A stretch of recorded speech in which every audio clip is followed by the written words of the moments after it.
দুপুর বেলাতে, তাই না? রাতের বেলা এক জায়গায় ছিল, একটু প্রেম প্রীত হয়েছে, ভাব ভালোবাসা হয়েছে, সারা রাত বেশ ভালোই কেটেছে, রাগ সব মিটে গেছে। সকালে তখন বলছে না রে চল যাবো। মায়ের বাড়ি যাবো না বলেছিলাম, না যাবো, চল যাবো। আচ্ছা, ও যে আল্লাহর কসম করে দুপুর বেলাতে বলেছে যাব না, আর সকাল বেলাতে বলছে যাব, আর ও যদি চলে যায়, বলুন তো, ও যে কসমটা করেছিল কসমটা রাখতে পারলো না, এর জরিমানা আছে না নেই? কথা বলুন। আছে? কি জরিমানা জানা আছে? এই জন্য তাবলীগে জলসার আয়োজন করা হয়েছে। কি বুঝতে পারছেন? তাবলীগি জলসা কেন করা হয়েছে? এই কারণে, আপনার জানা নেই তাই।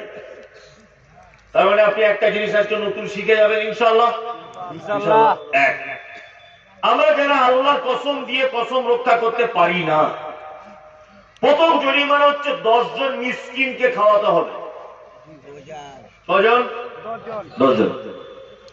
মৌলভী সাহেব, আমি 10 জন মিসকিন খাওয়াতে পারবো না। 3টে সিয়াম পালন করতে হবে, 3টে রোজা রাখতে হবে। কি বলো বুঝলেন? আরে কসম নামক এই কাফারা হিসেবে জরিমানা কি দিয়ে? মিসকিন খাওয়াতে হবে, না হলে 3টে রোজা রাখতে হবে, তাই তো? তাহলে আমরা কসম না রাখতে পারলে আমাদের গুনাহ হবে, তাই তো? আর এই গুনাহ থেকে বাঁচতে গেলে, বা আল্লাহর কাছে ক্ষমা পেতে গেলে, বা আল্লাহর মন সন্তুষ্ট করতে গেলে কি করতে হবে? কি করতে হবে? 10 জন মিসকিনকে সাদাকা করতে হবে, আর 3টা রোজা রাখতে হবে। আরে একটা জিনিস জানা হয়ে গেল। চলুন, আপনি হজ করতে গেলে, হজ করতে গিয়ে কুরবানি করতে হয়, হ্যাঁ, এটা একটা হজের রুকুন। এখন আপনি কোনো কারণে কুরবানি করতে পারলেন না, এর কাফারা কি? এর জরিমানা কি? এর জরিমানা 1 নম্বর, মক্কায় থাকা অবস্থায় আপনাকে সাদাকা করে দিতে হবে। কি বললাম বুঝলেন? সাদাকা। যদি বলেন মৌলভী সাহেব, মক্কা তো সব ধনী লোকেদের কারবার, ওখানে সাদকা করবো কাকে, দান করবো কাকে? যদি কাউকে খুঁজে না আপনি পান, তাহলে মক্কায় থাকা অবস্থা আপনাকে 3টে রোজা রাখতে হবে। মক্কা থেকে বাড়ি এসে আরো 7টা রোজা রাখতে হবে। টোটাল জরিমানা হিসাবে 10টি রোজা রাখতে হবে আপনাকে। দুটো জিনিস জানা হয়ে গেল, তাই তো? 3 নম্বরে জানুন, আমরা পাড়া গ্রামের অনেক লোক, বিশেষ করে যারা ইয়ং ছেলেরা তো বোঝে কম। কি বললাম বুঝলেন? এরা শুধু এতটুকু বলে 14ই ফেব্রুয়ারি কোন দিন এটা বোঝে, আর কার মেয়ে কোন দিকে যাচ্ছে এই জ্ঞান ভালো আছে। এই জলসাতে কতজনকে যে কথা দিয়ে রেখেছে আল্লাহ হাকিম জানে, কতজনকে যে কথা দেওয়া আছে আর ফোন নাম্বার দেওয়া আছে। এরা এইগুলো ছাড়া দিন সম্পর্কে কিছু বোঝে না। সালমান খান কি করে চুল কেটেছে, এবার ঈদে কাটতে হবে, ও কি করে প্যান্ট পরেছে আমাকে ঈদে পড়তে হবে, পাকুল সিনেমা হলে কোন বই চলছে, এরপরে কোন বই আসছে নতুন সিনেমা, এই ব্যাপারগুলোতে লক্ষ্য রাখতে হবে। আইপিএল খেলা কবে থেকে চালু, এইসব ব্যাপারেও খুব মাথা গরম। ইসলামিক ব্যাপারে বোঝে না, আর বোঝার চেষ্টা করেও না। তা বোঝার চেষ্টা করে, রমজান মাস আসছে সামনে, ফতোয়া শেষ নেই, শুধু ফোন আর ফোন। কেউ যে হুজুর থুতু গিলে নিয়েছে, হবে? রোজা হবে? হবে। আর দুপুর বেলা শুনেছিলাম আমার বইয়ের গায়ে হাত লেগে গেছে, রোজা হবে? হবে। সাহারি খেতে পারেনি, হবে? মানে রমজান মাসে ওর যত ফতোয়া, আর 11 মাস ওর কোনো বার্তা নেই। এরকম লোক অবশ্য আপনাদের ঝাড়খণ্ডে নেই, ঝাড়খণ্ডের যুবক ছেলেরা ভালো, আমি বেঙ্গলের কথা বলছি। আপনাদের কাছে তো সব আলহামদুলিল্লাহ খুবই ভালো, কোনো সমস্যা নেই তো? এদিকে বলুন, আসছেন কেন? এদিকে বলুন। একটা যুবক ছেলে তার স্ত্রীকে বলছে নতুন বিয়ে করার পর, যে তোমার এই হাত দুটো আমার মায়ের মতো দেখতে, বলে দিয়েছে।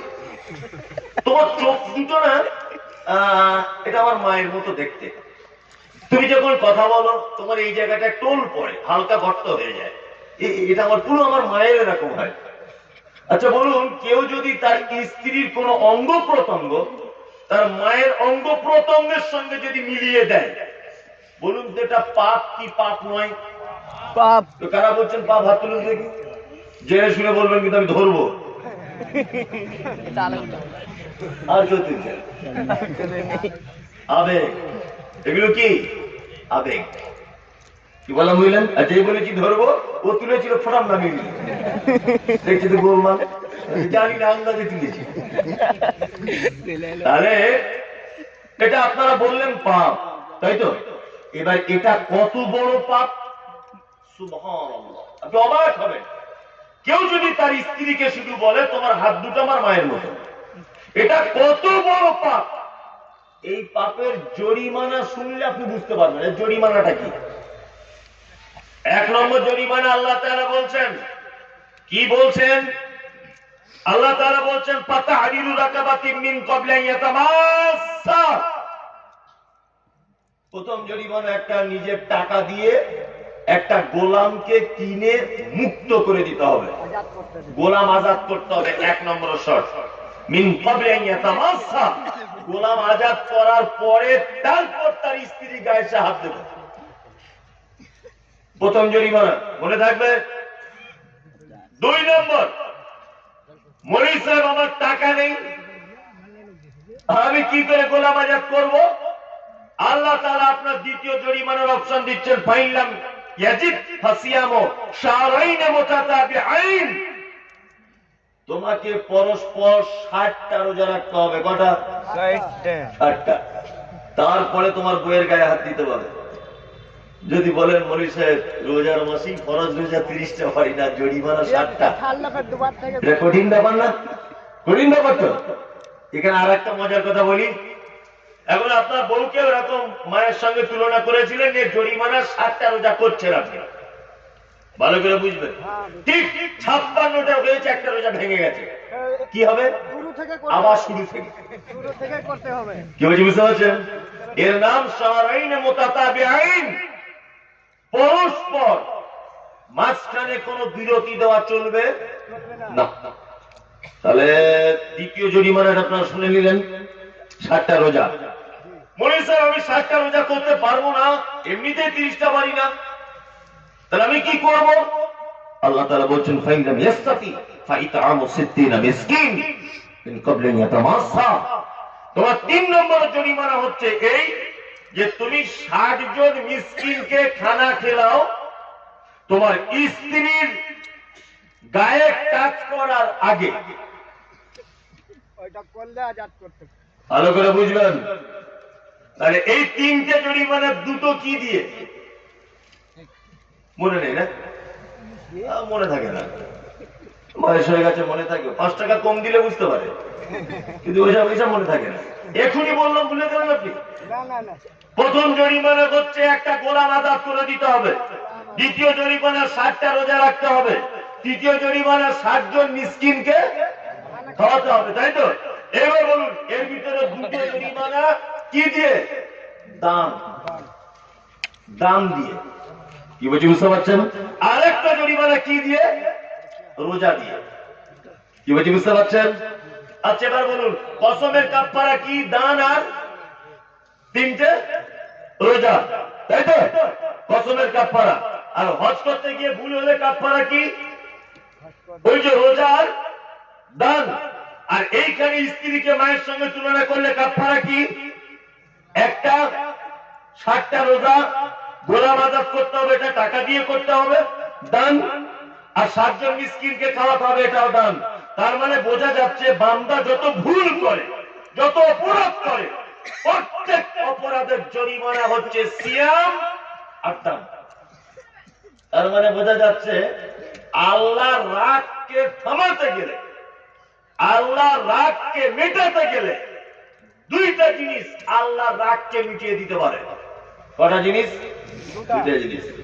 এক হচ্ছে দান, আর এক হচ্ছে কি? সিয়াম, তাই না? চলুন প্রথমে সিয়ামটা বলবো না, প্রথম দানটা বলি। আমি আপনাকে দান করতে বলবো না, এটা কেমন জিনিস সেটা বলছি আপনাকে। এক, আমাদের নবী মুহাম্মদ সাল্লাল্লাহু আলাইহি ওয়াসাল্লাম তিনি বলছেন, ইত্তাকুন নার ওয়ালাউ বিশিক্কি তামারিন, তোমরা জাহান্নাম থেকে বাঁচো, যে কোনো মূল্যে তোমাকে জাহান্নাম থেকে বাঁচতেই হবে। কিভাবে বাঁচবে? কিভাবে বাঁচার পদ্ধতি কি? তুমি একটা খাজুর খাচ্ছিলে, খাজুর, এই খাজুরটা খেতে খেতে তোমার হাতে খাজুরটা একটু থেকে গেছে, এই খাজুরটাও তুমি যদি পারো আল্লাহ রাস্তায় সাদাকা করে দাও, দান করে দাও, এর বিনিময়ে তুমি জাহান্নাম থেকে বাঁচো। তবুও তোমাকে বাঁচাই লাগবে। আর কি দিয়ে বাঁচতে হবে? শেষ সম্বলটা কি? দান, সাদাকা। এবার আপনাদেরকে একটা কথা বলি, মজার বিষয়। আচ্ছা, দান আর সাদাকা এই দুটো আলাদা না এক? বলুন। কেউ বলছে আলাদা, যা জেনেছে তাই বলেছে। কি বলছি বুঝতে পারছেন? বাংলায় বলে দান, আরবিতে বলে সাদাকা। যার নাম লাউ তারই নাম কদু। কি বললাম বুঝলেন?